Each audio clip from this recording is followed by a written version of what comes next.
Hello and welcome to NDTV Profit. You're watching IPO and my company in focus today is P N Gadgil Jewelers. It's a Maharashtra-based jewelry company which is coming out with an IPO which starts on September 10th, closes on September 12th. The company is pricing its IPO between 456 to 480 rupees per share. 1100 crore IPO which includes fresh issue of 850 crores and 250 crores is the offer for sale by the promoters, and the company is valued at little over 6,500 crores at the upper end of the price band. Joining me today is Saurabh Gadgil, who is the managing director of the company, and Mr. Kiran Firodia, who is the ED and CFO of the company. Saurabh, let me start with you. You are a Maharashtra-based jeweler and one of the leading ones in terms of the kind of outreach that you have in the state. You are raising for 850 crores. Can you give us a reason why you are raising 850 crores? See, the primary reason for raising the entire money is growth.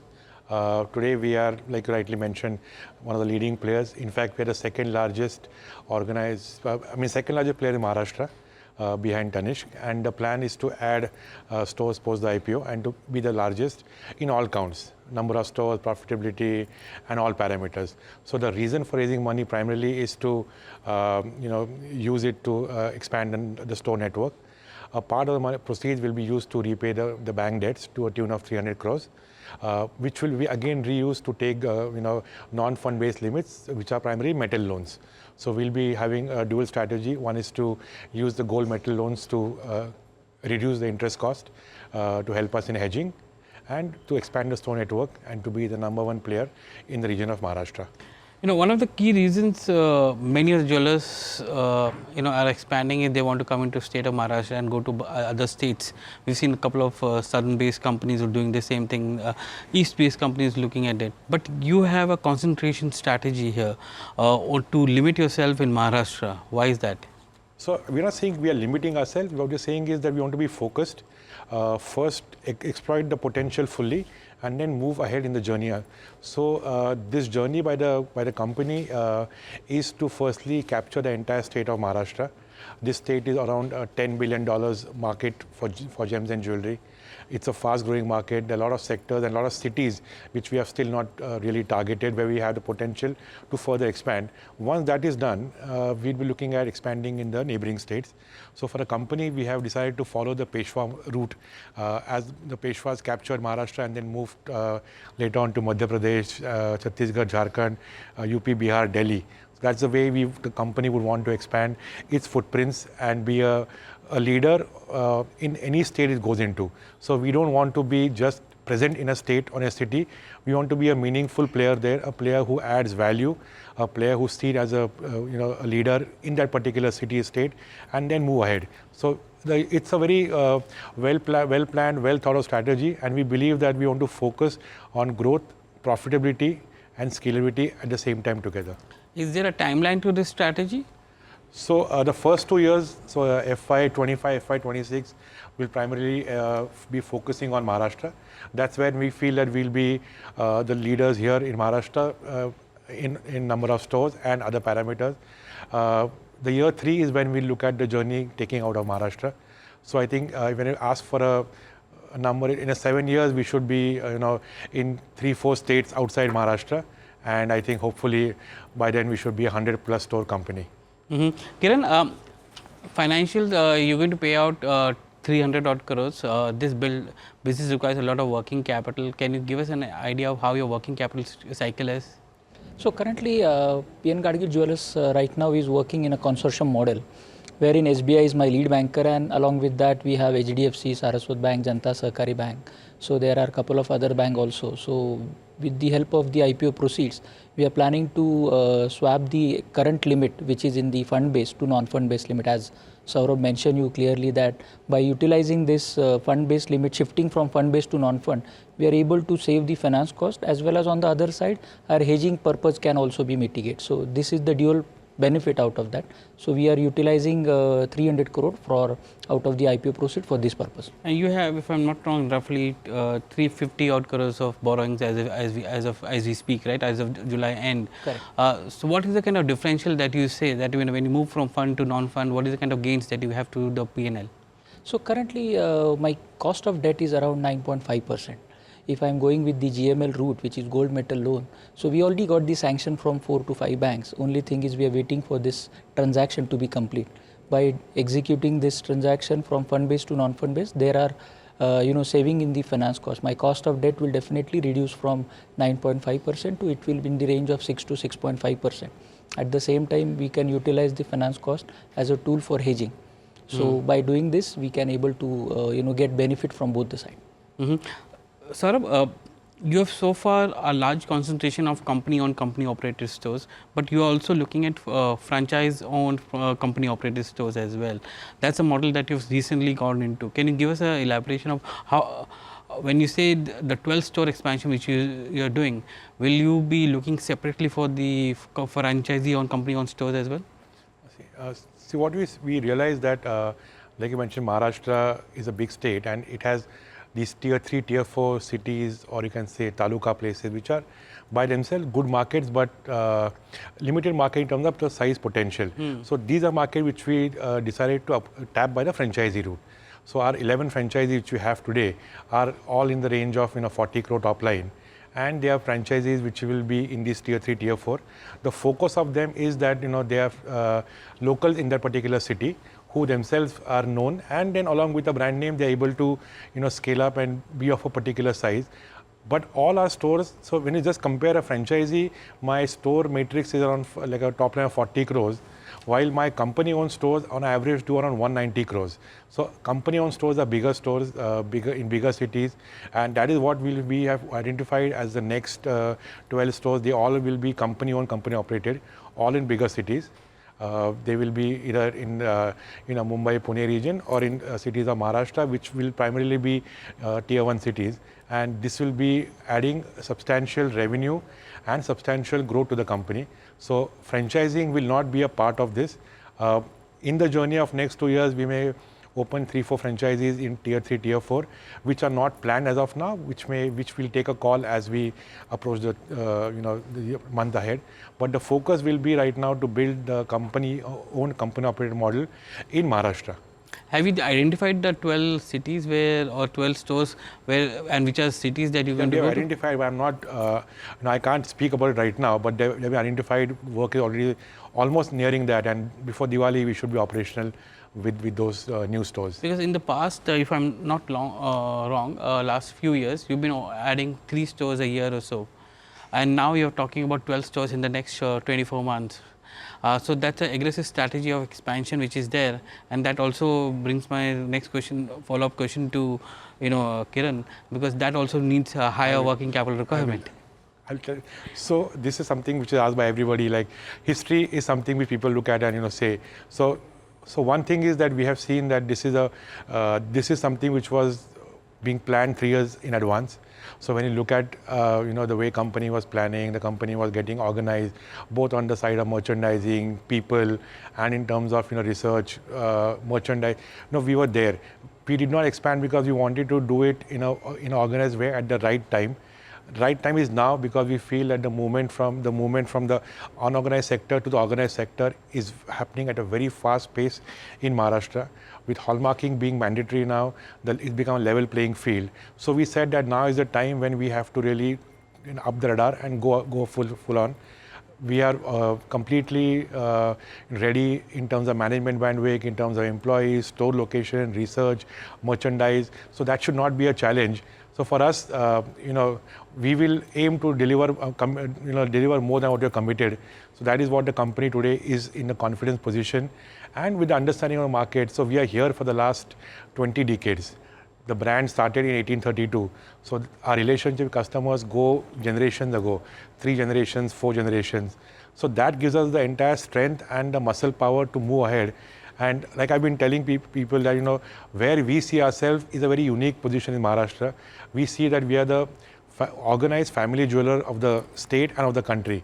So this is a very unique position which we have, because this gives us the benefit of being able to do things like a family jeweler does. And I'll talk a bit on that we would do 30% of my entire business, which is customer made to order business. Now this is what a family jeweler does. So, but we are able to scale up to that level of a family jeweler, but keeping in mind the SOPs, the shopping experience, the look and feel of the organized player. So that is why we have seen a lot of movement happening from the unorganized sector to organized sector at PNG especially. And we would continue to employ this position because we feel that being an organized player and having a relationship of 7 decades, 8 decades with a particular family is a big strength. And this is a strength which you can't, replace by having ambassadors or having marketing. This is an inherent strength, and this has to be earned, this legacy, and this is where we believe our real strength comes from. I think you're taking a dig at some of your competitors who have lots of ambassadors. No, especially we also have ambassador. I'm not taking a dig on anybody. We also have ambassador. But I'm saying that ambassador, I always look at it, ambassador can get you to come to the store. But to convert that into a purchase is what has to be either your service, bonding and relationship. Because jewelry is not transactional. Jewelry is emotional. Kiran, 51 days of working capital cycle with the kind of expansion which has been planned. Will you able to maintain the same number of days, or will it go up again? Because in FY23 it was 61 days. Yeah, so good question. Basically, working capital days involves the main 4 factors, which is your borrowings, your creditors, your inventory amount, and your debtors as well. We are consistently able to maintain that pace for last almost 2 to 3 years, and now hoping for the expansion as we are ready for next 2 years. Keeping that in mind, I think the working capital days will be slightly 10 to 12 days on a higher side, but still as compared to the peers, we are very much on lower side. Saurabh, being Maharashtra focused, it's more of the seasonality which comes with Maharashtra festivals. As compared to other jewelers who have other festivals across the states, because in India you have festival across at different point of time, but in Maharashtra it's all club together, right, or one after another. So how do you manage the volatility in revenues? So see, Maharashtra, we look at our customer base as Maharashtrians, and people who are living in Maharashtra for more than 10-15 years are also Maharashtrians for us. So that becomes a big pool of people. Now, a South Indian living in Maharashtra for 10 plus years also a Ganpati at home, celebrates Ganpati like anyone would do. So it's a festival which we are not limiting only to Maharashtrians. We believe that firstly, if you look at our entire Hindu calendar, and with the modern festival being added from the western side, there is something happening almost every month. Plus we have a lot of in-house festivals happening every month. So in the month of Shravan, which is say month of August, we do a festival called a Mangal Sutra festival. This is a 20-year-old festival. People wait for it, and it happens every month in the month of Shravan. There's Ganpati, post that there's Navratra, Diwali, then wedding season, we'll do something on diamonds, we'll do a festival based on chains. So we create occasions every month. So we don't depend only on the festivals which are there historically. We create festivals every month to ensure that people are walking in. Now this has to be backed by just not festival, it has to be a collection, something differentiator, an offer. So like any other retailer, the first quarter and the third quarter are the most important quarters. First quarter normally would have your Dhanteras, your Gudi Padwa, Akshaya Tritiya. Q3 normally has Diwali. So these quarters go well. Second and fourth quarter are a quarter where you need to focus more on. So second quarter normally is the month where you have Shravan, we have some monsoon festival going on. Fourth quarter is normally wedding season, so we have wedding focus going on. But it's spread. And I think Maharashtrians and people living in Maharashtra, I think, celebrate the most festival which you see. So it's not just about celebrating Maharashtrian festival. People here will also celebrate a Women's Day, will also celebrate a Mother's Day or Father's Day. So there is, occasion. And here I think this is one of the most prosperous states of the country. If you look at the number of BIS hallmark jewelers, the maximum number of jewelers are in Maharashtra here. People value here transparency, value brand here. So I think the scope and opportunity is huge in Maharashtra, and I feel that it's a state which is progressive and which really is today accepting a good standard, transparency, and the entire shopping experience. This is what we are valued at. So we, as a state, we have moved from the price discounting war to a war which is based on the shopping experience and the bond you have with the customer. I've generally seen jewelry companies moving to studded jewelry. Can you give me a breakup between studded and non-studded? Because studded has a higher margin, and I'll come to the margin part, Kiran, once he says, because you are at 4.4, and if you can explain why and where it can go. So I'll explain our studied journey. So Maharashtra, like you said, we started a journey very late in the studied category. So we started 6 years ago, and it's been a very, very positive and a very, very encouraging ride from that time. Today studied, we started from 0 6 years ago. Today is almost 11% of my entire turnover. It's a big number. It's seen a huge growth excess of 30-35% year over year. And this is where we see that we are on the right track to be able to benchmark with the industry standards of 15 to 18% studied, which we should achieve in the next 2-3 years. And that is what the plan for the company is. There's a lot of focus. So the journey of studied started first from lightweight diamond jewelry, people coming and seeing lighter weight, testing, waiting and seeing how it goes. Today, after 6 years, we are now a serious player when it comes to diamonds, studded, precious stones. We do bridal diamond, we do bridal studded. So it's a category which we have seen, we are evolving, we are growing, establishing and moving at a fast pace. So I think to answer your question, very soon we should be on par with the industry norms as per studded. But gold has been an outlier for us always in terms of stock turns, in terms of, so my revenue per square feet only from gold is 6 lakh plus, which is the highest in the industry among all players. My revenue per store is around 190 crores, which again is the highest, even depending just purely on gold. So gold has been outlier for us. We are also expecting diamond to carry us in the same way ahead. But gold is depressing your margins as well, right, Kiran? So at 4.4% in F4 FY24, where do you see margins headed? And because you don't have a refinery, there's an added disadvantage at this point in time for you. So very good question. Honestly speaking, the current margin which is at 4.5% going forward by use of the IPO proceed, definitely we have an upper edge in terms of better negotiation with the Karagir.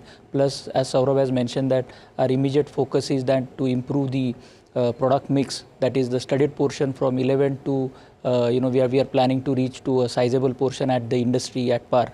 So by keeping these 2-3 things in mind, I think we are not compromising on margin, but definitely there will be an improvement in the margin, which you definitely see in coming years. And what is the kind of composition you're looking for, studded and non-studded, maybe few years down the line? How do you see this growing? Like I mentioned, 85%, 80 to 85% would be gold and the balance would be studded, is what we are trying to aim for, and which we are heading on the lines for that. And in terms of margin, on the gross level, the margins are the same. It's just a representation of how you're classifying it. So if you look at my store level, EBITDA is today 7%. My store level PAT is 4%. So margins are on track, or maybe a little positive than the industry norms. It's just because of the entire refinery sale being added to it, the margins are optically going down, which we are hoping to correct in the next 1 to 2 years. But net margins from the business are on par with the industry. What is the normal time for break-even of a store? See, since we do higher stock turns, my stores break even much faster than the competition. We look at the first 15 months to 18 months at the max where the stores break even. This is because my stores do around 5 stock turns annually. The first day we look at doing 1-1.5 stock turns. At 1.5 stock turns, my store breaks even. Year 2, when I do 2-2.5 stock turns, it starts making money. Today, all the 39 stores of ours are profit making, are on average doing more than 4-4.5 stock turns.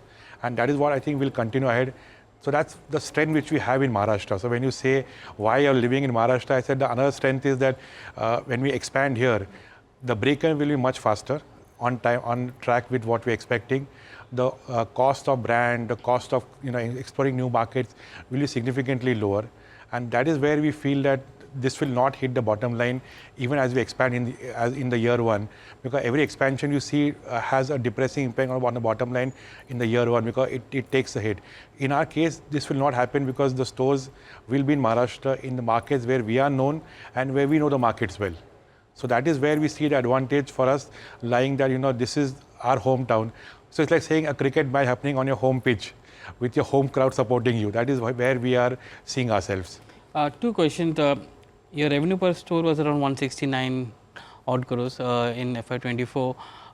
This is the kind of same kind of, and it's been growing healthily. So you see the similar kind of growth going forward for all your stores which are coming up? Typically, our stores need around 35 crores of inventory, 35 to 38 crores of inventory, and we do around 4.5, 5 stock turns. So they should be in the range of 160, 170 crores is what we have seen the average today. This average is higher per store, but it's come down because franchise do a smaller bit. But a company stores, a company-owned, company-operated stores would keep on doing, between 170, 180 crores of revenue per store. Give me a little clarification on the fact that till last year you had you were buying gold from your promoter-owned company, which was PNG Jewelers Private Limited or partnership fund. If I'm we are not buying complete gold. We were buying some portion of it. Now, primarily because we had infused the money as a promoter family in the partnership, and we were using that to help the company in terms of the gold bullion requirement, which now we have completely stopped the agreement. So now the company is buying gold from market. We are buying gold from banks, from market players, and from IIBX. Gentlemen, it was a pleasure talking to you today. Your IPO is opening on September 10th, closes on 12th. It's priced between 456 to 480 rupees, and there's a fresh issue of 850 crores and OFS of 250 crores. So it's an IPO of 1,100 crores, and that values the company at a little over 6,500 crores at the upper end of the price band. Thank you for joining us today at NDTV Profit. Thank you very much. Thank you. It's our pleasure. Thank you.